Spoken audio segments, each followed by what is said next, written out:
संघर्ष ही जीवन है। यह मोटिवेशनल स्टोरी आप लोगों को सुना रहा जा रहा हूँ। जो मुस्कुरा रहा है उसे दर्द ने पाला होगा। जो चल रहा है उसके पाँव में छाला होगा। बिना संघर्ष के इंसान चमक नहीं सकता। जो जलेगा उसी देह में उजाला होगा। संघर्ष क्यों बचें संघर्ष से? संघर्ष ही तो जीवन की आत्मा है। जितना कठिन संघर्ष उतनी ही शानदार जीत होगी। एक बार एक किसान भगवान से बहुत ही नाराज़ हो गया। किसान बहुत मेहनती था। बहुत मेहनत से वह खेतों में अनाज उगाता, उसकी देखभाल करता, पर अक्सर उसकी फसल खराब हो जाती। कभी सूखा पड़ जाता, कभी बाढ़ आ जाती, कभी तेज़ धूप, कभी आंधी। कोई न कोई कारण बन ही जाता कि उसकी फसल खराब हो जाती। एक दिन वह किसान गुस्से में आसमान की ओर देखकर भगवान से कहा, हे ईश्वर, आपको लोग सर्वज्ञाता मानते हैं कि आप सब जानते हैं। कहते हैं कि आपकी इच्छा के बिना एक भी पत्ता नहीं हिलता। पर मुझे तो लगता है कि आप छोटी से छोटी बात भी नहीं जानते। आपको तो ये भी नहीं पता कि खेती बाड़ी कैसे करते हैं। अगर आप जानते होते तो हर समय जो बाढ़, आंधी और तूफान आते हैं वो कभी नहीं आते। आप नहीं जानते कि कितना नुकसान उठाना पड़ता है हम किसानों को। यदि आप मेरे हाथ में यह शक्ति दे दें कि जैसा मैं चाहूँ वैसा मैं मौसम कर दूँ, फिर आप देखना, मैं अन्न के भंडार लगा दूँगा।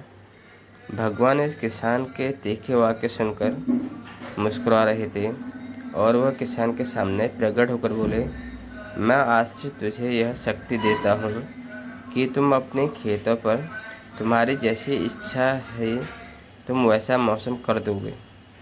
मैं बिल्कुल भी दखल नहीं दूंगा। तुम्हारी इच्छा से सब कुछ होगा। किसान बहुत ही खुश हो गया। किसान ने गेहूं की फसल अपने खेतों में बोई। जब उसे लगा कि खेतों को धूप चाहिए तो खेतों को धूप मिले। जब पानी बरसना चाहिए तब पानी बरसा।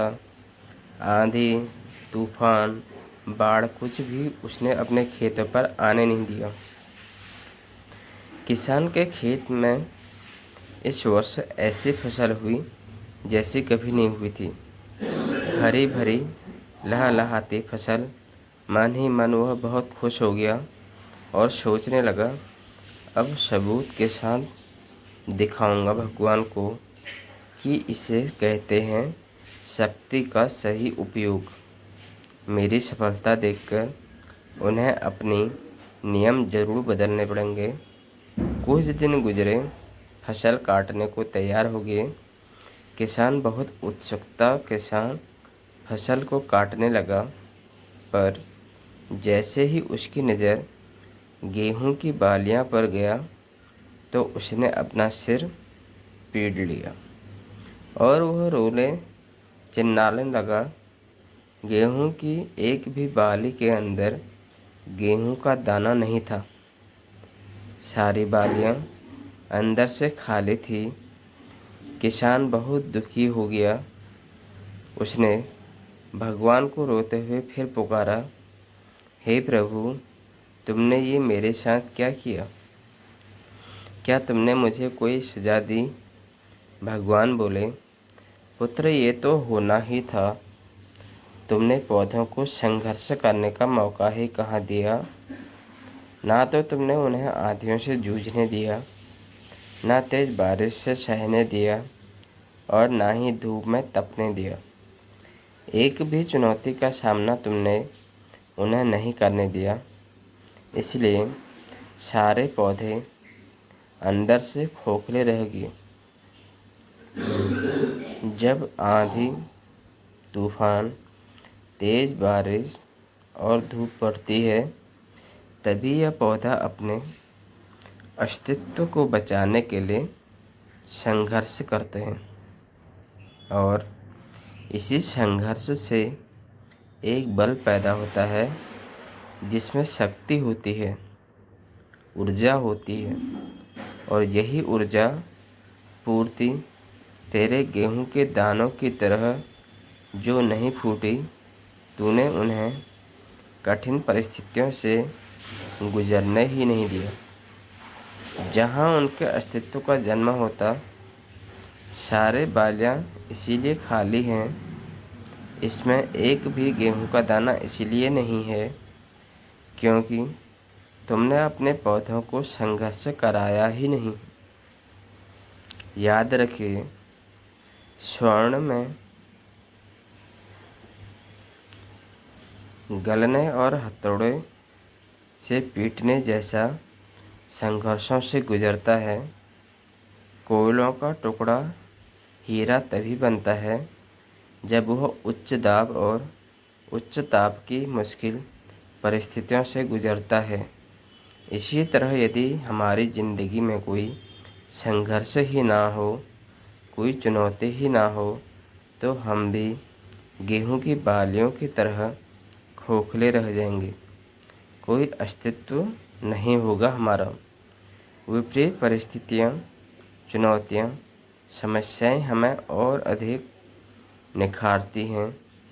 यदि जीवन में कठिन परिस्थितियाँ और चुनौतियाँ आए तो घबराना मत, बल्कि सामना करना, विश्वास करना कि आप और अधिक निखर जाओगे और अधिक मजबूत बन जाओगे। किसी ने कितना सही कहा है, जिंदगी जीना आसान नहीं होता। जिंदगी जीना आसान नहीं होता। बिना संघर्ष के कोई महान नहीं होता। बिना संघर्ष के कोई महान नहीं होता। जब तक ना पड़े हथौड़े की चोट, जब तक ना पड़े हथौड़े की चोट, तब तक पत्थर भी भगवान नहीं होता। तब तक पत्थर भी भगवान नहीं होता। तो दोस्तों, जिंदगी में संघर्ष ही जीवन है। कितने भी कठिन परिस्थितियाँ आएं, सामना करना चाहिए। धन्यवाद।